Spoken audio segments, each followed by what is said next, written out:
बिहार विधानसभा चुनाव की सियासी तपिश के बीच सोमवार 21 जुलाई 2025 से राज्य के विधानमंडल का मॉनसून सत्र शुरू हो गया है।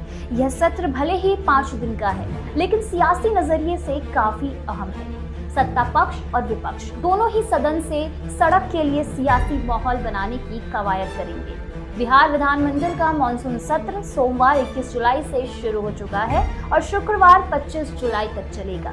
यह 17वीं विधानसभा का अंतिम सत्र होगा। इसके बाद सीधे विधानसभा चुनाव होने हैं, जिसके चलते सत्र हंगामेदार होने का पूरा आसार है। विधानमंडल का सत्र छोटा जरूर है, लेकिन बिहार चुनाव के लिहाज से काफी अहम है।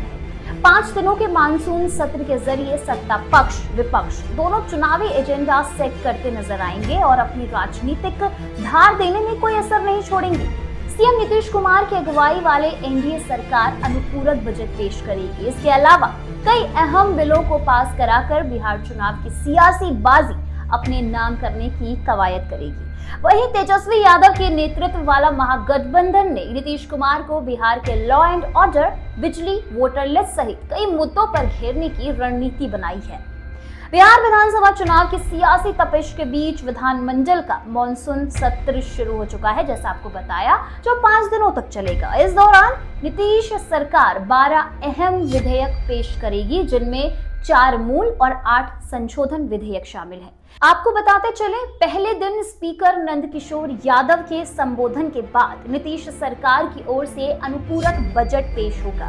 इसके साथ राज्यपाल की ओर से स्वीकृत क्रयादेशों और विभिन्न समितियों की रिपोर्ट्स सदन के पटल पर रखी जाएंगी। विधानसभा अध्यक्ष के अभिभाषण के बाद विपक्ष के आक्रामक तेवर को देखते हुए सदन की कार्रवाई स्थगित कर दी गई है। मॉनसून सत्र के दौरान कार्य मंत्रणा समिति का गठन और 88 सदस्यों की घोषणा भी की जाएगी और विभिन्न समितियों की रिपोर्ट भी इसी दिन प्रस्तुत की जाएगी।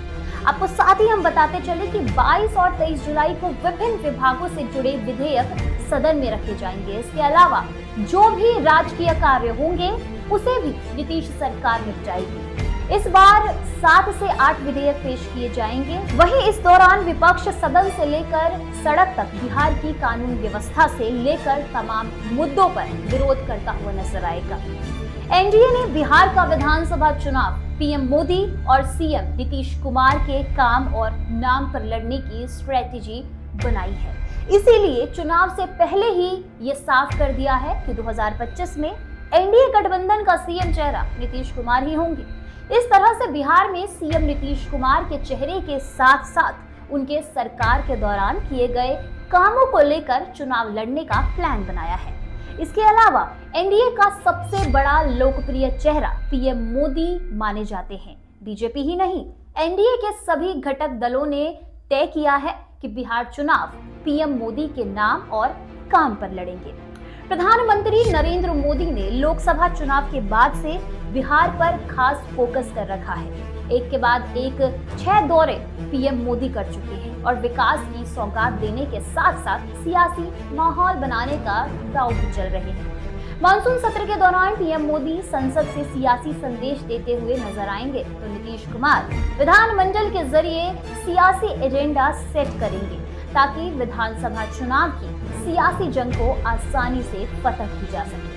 तो ये सारा प्लान है जो एनडीए ने फिलहाल बनाया है कि किस तरीके से बिहार में इस बार उनकी सरकार आए और लोगों का प्यार उनकी सरकार को हासिल हो। इस पर आप क्या कुछ सोचते हैं? आपको क्या लगता है कि महागठबंधन या फिर यहाँ पर जो है एनडीए है और साथ ही रेस में एक और है जनसुराज की पार्टी यानी प्रशांत किशोर की पार्टी, तो आपको क्या लगता है कि इन तीनों में सबसे ज्यादा जो कंपटीशन होने वाला है किन मुद्दों पर और किन वजहों से इन पार्टियों के बीच होगा और जनता किसको इस बार बिहार में मौका देगी? अपनी राय कमेंट बॉक्स में जरूर बताएं।